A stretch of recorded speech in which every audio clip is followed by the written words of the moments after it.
They say never judge a book by its cover. But that's exactly what Dr. Helen Wood did when she decided to publicly humiliate Jerome Washington, the quiet janitor who'd been cleaning her classroom for 12 years. Care to show us what you know about partial differential equations? She laughed, holding out a marker while her students watched uncomfortably. It was meant to be a joke, the decorated math professor with her prestigious award versus the silent man in the navy blue uniform. She never expected him to take the marker. She never expected him to approach the board. And she certainly never expected what happened next. One equation would expose her prejudice. One moment would shatter her reputation. And one man's hidden genius would teach her the most important lesson of her life. One that no amount of academic awards could prepare her for.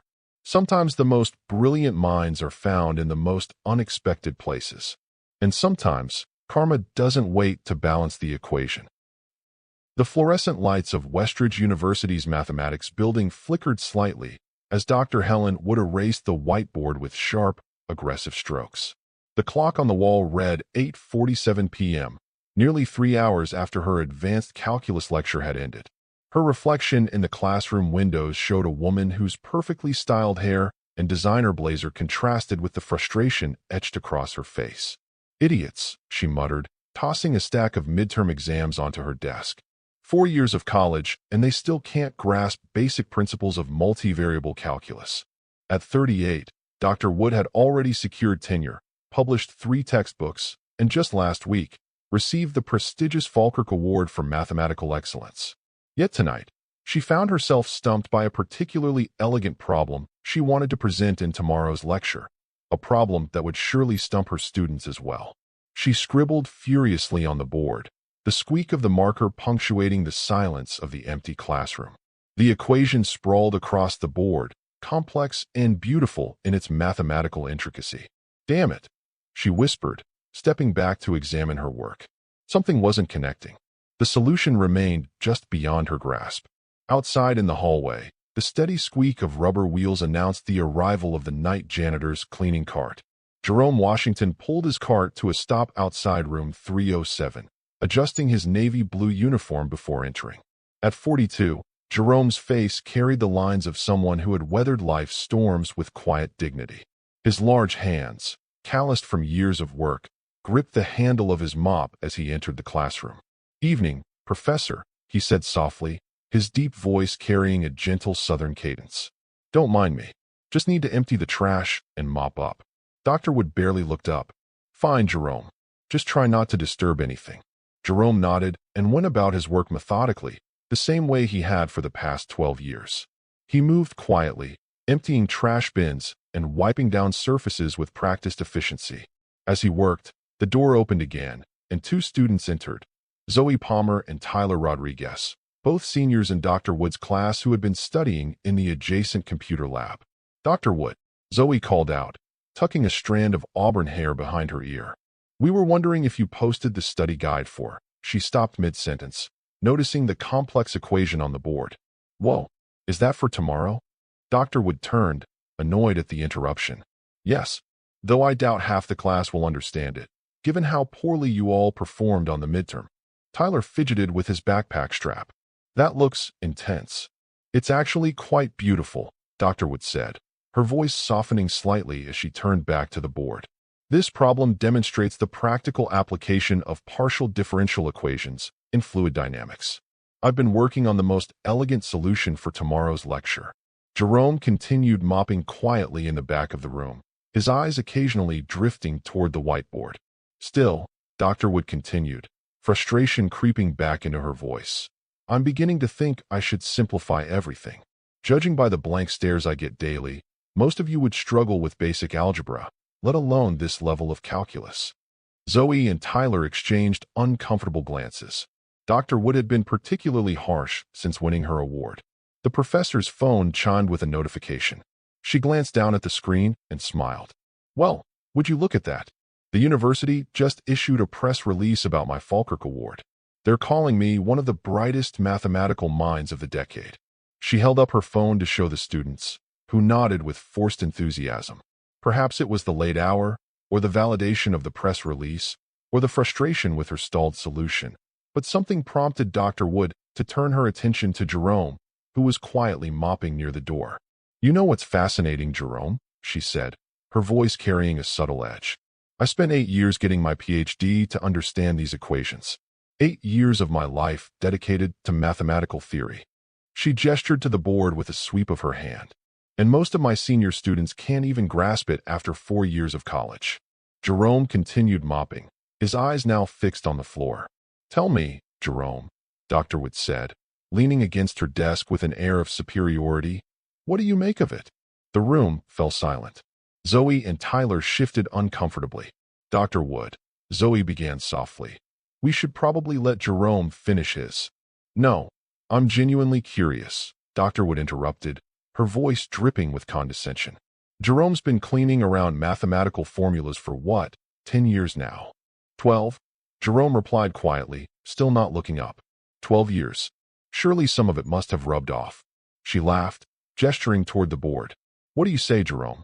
Want to take a crack at solving a problem that has some of the brightest students stumped?" Tyler cleared his throat.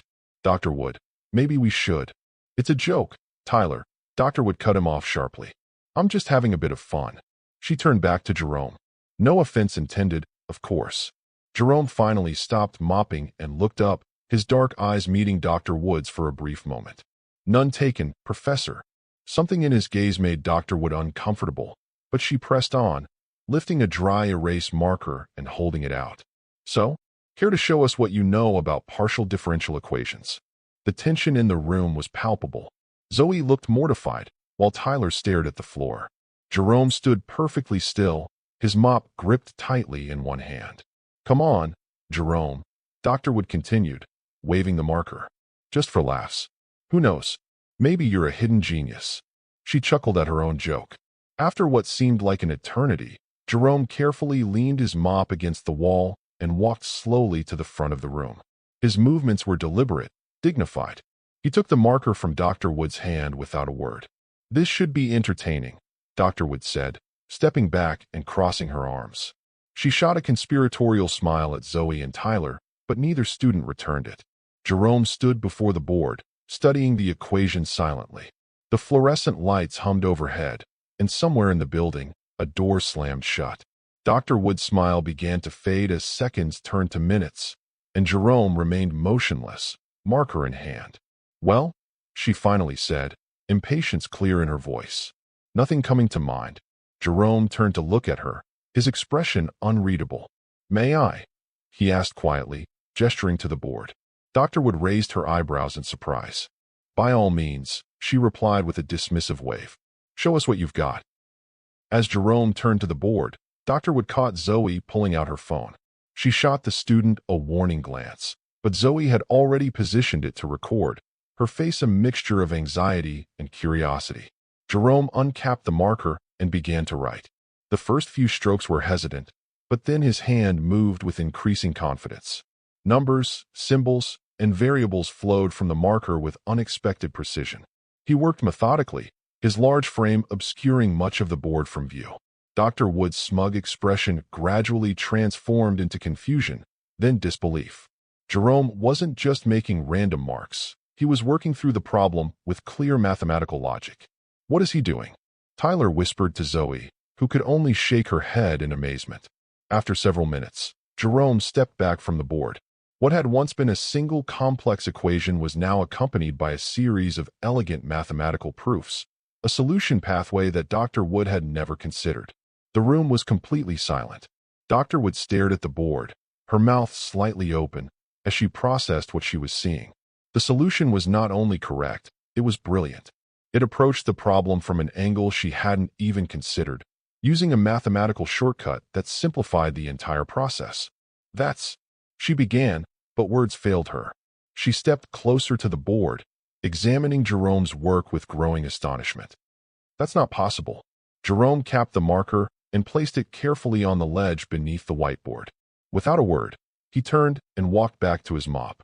"Wait," Dr. Wood said, finding her voice. "Where did you learn to do that?" Jerome picked up his mop and resumed cleaning, as if nothing extraordinary had happened. "Been a while since I've done that kind of math," he said softly. "Might be a bit rusty." "Rusty?" Dr. Wood repeated incredulously. That solution it's... She turned back to the board, tracing the steps of his work with her finger. Who are you? Jerome paused his mopping and looked up, meeting her gaze directly. I'm the janitor, Dr. Wood. Just like I've been for the past 12 years. The silence that followed was deafening. Zoe's phone continued recording, capturing the stunned expression on Dr. Wood's face as she struggled to reconcile the mathematical brilliance on her board with the man in the custodial uniform before her. No, Dr. Wood said, her voice barely above a whisper. No one just picks up this level of mathematics. You must have seen this problem somewhere before. Jerome's expression didn't change, but something flickered in his eyes, a brief glimpse of a pain long buried. I haven't, he said simply. But you're right about one thing, Dr. Wood. He resumed his mopping, eyes now fixed on the floor. Some things do rub off after 12 years. As Jerome continued cleaning, moving toward the door, Dr. Wood stood frozen, staring alternately at the board and at the janitor's retreating back. Her world, so neatly ordered just moments before, had been upended completely. Outside in the hallway, the clock struck 9:30 p.m., its chime echoing through the empty corridors of Westridge University. Another day was ending, but for Dr. Helen Wood, something entirely new and unexpected was just beginning. The morning sunlight streamed through the tall windows of Lecture Hall B, illuminating dancing dust particles as students filed in for Dr. Helen Wood's 10 a.m. advanced calculus class. The room buzzed with unusual energy, whispers and glances that ceased abruptly whenever Dr. Wood looked up from arranging her notes. Did you see the video? A student whispered from the back row. No way that actually happened, came another hushed response. Dr. Wood smoothed her blazer and cleared her throat. Let's begin, she announced, her voice carrying its usual authoritative tone, betraying none of the unease that had kept her awake most of the night. Her eyes drifted momentarily to the janitor's closet at the back of the lecture hall before she turned sharply to the whiteboard. Zoe Palmer slipped into a seat in the third row, exchanging a knowing look with Tyler Rodriguez. Her phone had been buzzing nonstop since midnight when she'd shown the video to her roommate. She hadn't shared it widely, just with a few close friends, but somehow, word had spread. Today we're discussing a particularly elegant application of partial differential equations in fluid dynamics.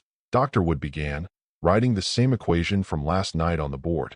Her marker strokes were precise, confident, nothing like the nervous energy that churned inside her. This problem demonstrates how mathematical principles govern the physical world around us. As Dr. Wood worked through the equation, she deliberately took a different approach than Jerome had shown the night before. Her solution was more conventional, more textbook, and considerably more complex. Several students furrowed their brows in confusion as they tried to follow her work. From the back of the room came the soft squeak of a door. Jerome Washington entered quietly with his cleaning cart, keeping his eyes lowered as he began emptying the trash bins along the perimeter of the lecture hall.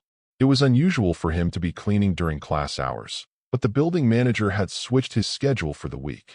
Dr. Wood faltered mid-equation, her marker hovering over the board as she sensed Jerome's presence. A memory of his elegant solution flashed in her mind, but she pushed it away and continued with her calculation. Now, for this next step, she said, writing out a complex integration. We need to recognize the pattern that emerges when we consider the boundary conditions. A hand rose from the middle of the class. Dr. Wood nodded tersely at the student, Adriana Vega, one of her more promising pupils. Dr. Wood, Adriana began. I think there's a simpler approach to this problem. I was working through some notes last night and found a method that reduces these 3 steps into one. Dr. Wood's grip tightened on her marker. Really? And what method would that be, Ms. Vega? Adriana opened her notebook. If we apply the divergence theorem first and then use a substitution, we can. That approach won't work for this particular problem, Dr. Wood interrupted, her voice sharper than intended. The boundary conditions are too complex. But I worked it out completely, Adriana persisted, confusion evident in her voice. I got the same answer, but with fewer steps. Perhaps you should double-check your work, Dr. Wood suggested coldly. Now, as I was saying, she continued with her explanation, but several students were now whispering, looking at their phones under their desks.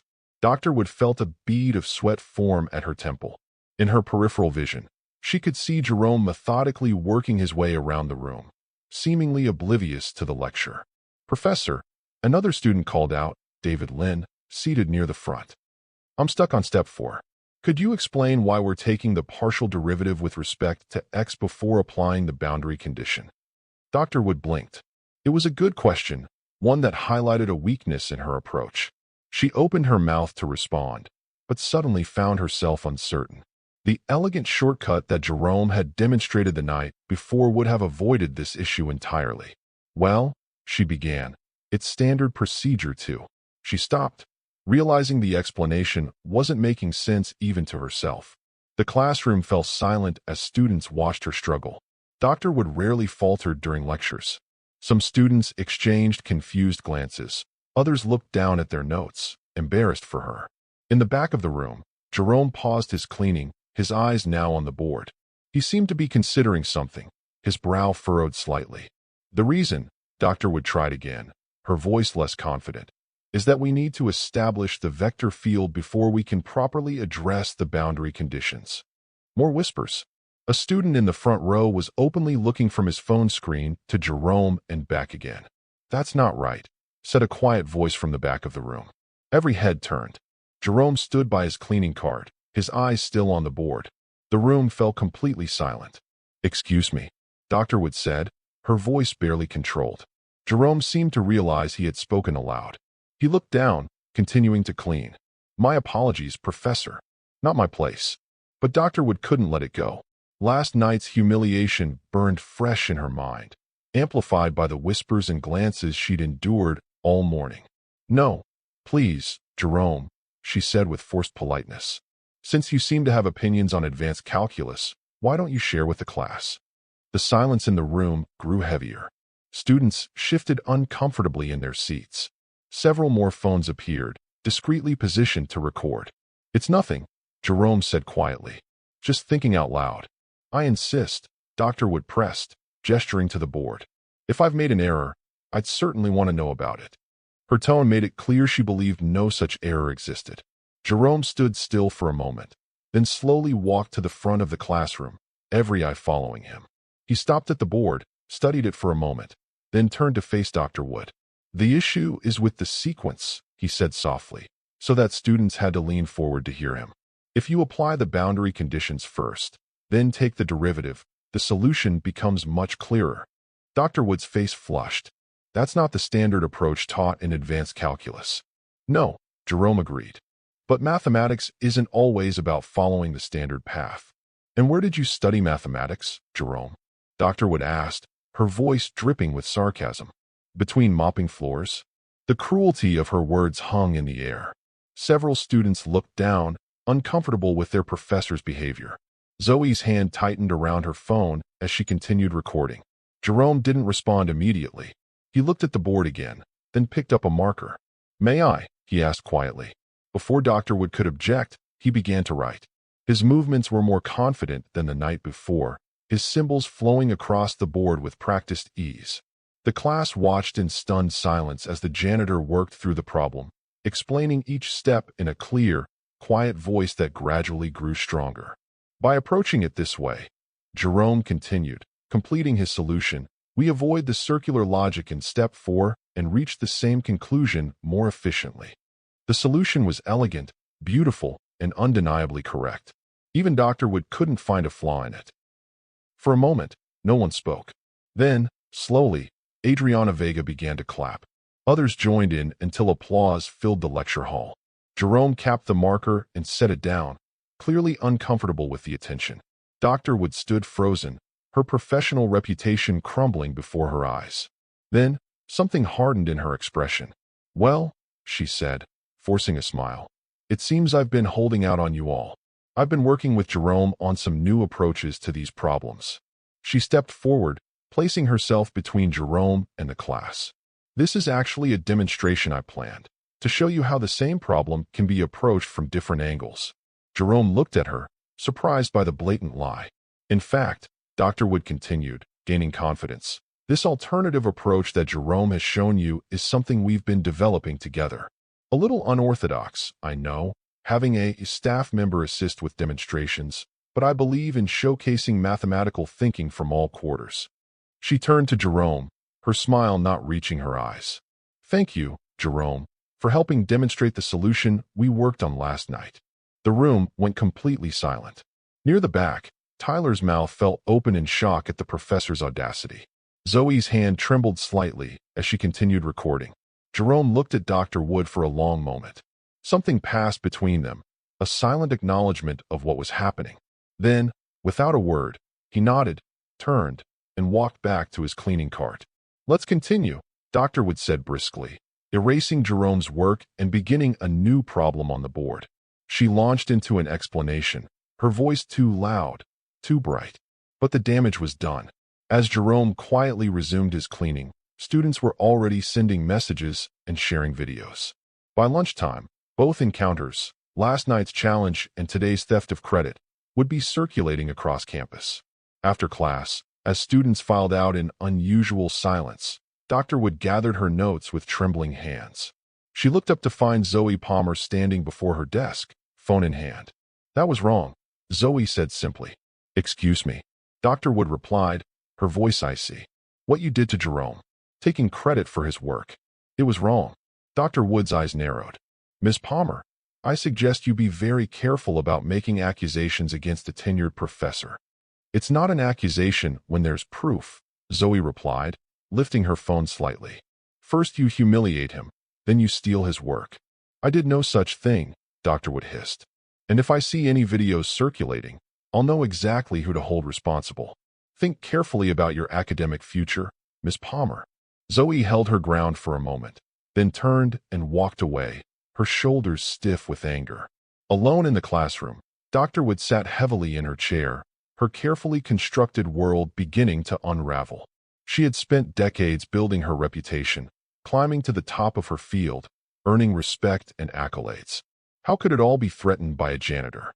Later that afternoon, as Dr. Wood hurried across campus toward the mathematics building, she spotted Jerome sitting on a bench in the quadrangle, reading a book during his break. She paused, then impulsively changed direction and approached him.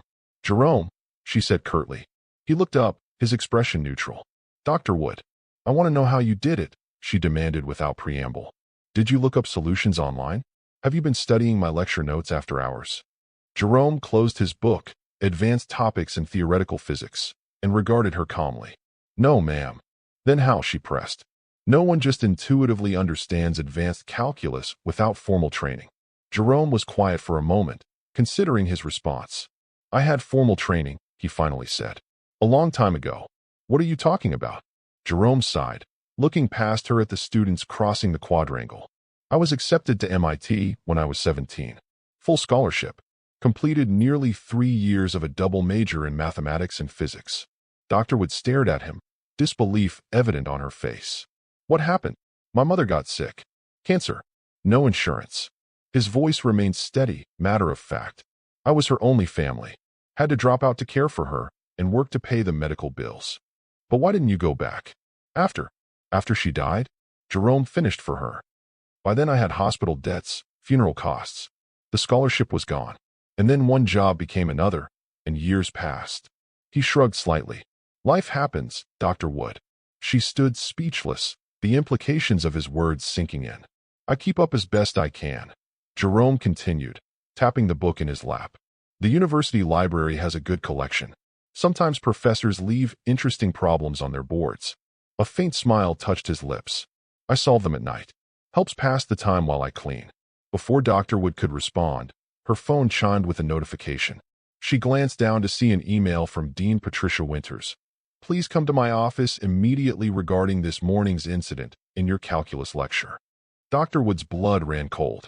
She looked up at Jerome, who had reopened his book. "They're calling me to the dean's office," she said, her voice hollow. Jerome met her eyes. "Mathematics teaches us that every action has consequences, Dr. Wood. Sometimes the equation balances in ways we don't expect." He returned to his reading, leaving Dr. Wood standing alone, the weight of her actions settling heavily upon her shoulders as she turned toward the administration building. Dean Victoria Hammond's office was silent except for the soft ticking of an antique clock. Dr. Helen Wood sat rigidly in a leather chair, watching as the 55-year-old administrator studied a tablet, occasionally looking up at her with unreadable eyes. "This video," Dean Hammond finally said, turning the screen toward Helen, "has been viewed by over 12,000 people since this morning, primarily students and faculty, but it's spreading beyond campus." The video showed Jerome solving the equation while Helen stood smugly beside him, followed by the classroom scene, where she brazenly claimed credit for his work. "It's not what it appears to be," Helen began weakly. "No." Dean Hammond removed her glasses. "Because what it appears to be is a tenured professor, first humiliating and then taking credit for the work of a staff member." Helen opened her mouth to defend herself, but the dean raised her hand. "Before you continue, there's something you should see." She tapped on her computer keyboard, then turned the monitor toward Helen. "Does this name look familiar?" On the screen was a yellowed academic journal from 2001. The author of the featured paper, Jerome A. Washington. "I don't understand," Helen whispered. At 19, Jerome Washington published a groundbreaking paper on applications of advanced calculus in quantum field theory. It was cited over 100 times before he disappeared from academia. Dean Hammond leaned forward. "I made some calls this morning. MIT confirms he was on track to be one of their most promising mathematicians before he withdrew for personal reasons." Helen's face drained of color as the dean continued. "For 12 years, Jerome has worked here, invisible to most faculty.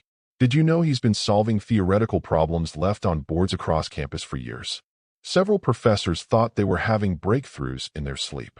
A hint of a smile crossed her face. "They called it the Westridge phenomenon." "I had no idea," Helen said quietly. "Clearly." Dean Hammond closed the laptop. "Your actions reflect poorly on this institution and on your character, Dr. Wood. The Academic Integrity Committee will review this incident next week." "Are you saying my position is in jeopardy?" Helen asked, disbelief evident in her voice. "That will be determined by the committee. For now, your classes will be covered by other faculty." The dean stood.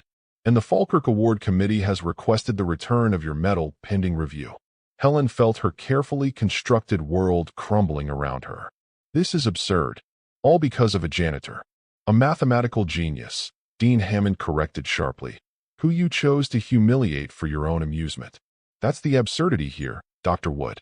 As Helen left the dean's office, she spotted Zoe and Tyler speaking with a woman she recognized as a reporter from the university paper. They fell silent as she passed. 3 days later, Helen sat alone in her campus apartment, surrounded by academic journals featuring Jerome's early work. His brilliance was undeniable, his approach to complex problems revolutionary. She'd spent her entire career climbing the academic ladder, publishing frequently but safely, while this man had demonstrated true genius before disappearing into obscurity. A knock at her door interrupted her thoughts. She opened it to find Jerome standing there, still in his uniform. "May I come in?" he asked quietly. Helen nodded wordlessly, stepping aside. "I heard about the committee's decision," Jerome said, looking around at the journals spread across her coffee table. "I wanted to let you know that I never intended this outcome." Helen laughed bitterly. "I humiliated you publicly, accused you of cheating, then stole your work. What outcome did you expect?" "People make mistakes," Jerome replied simply.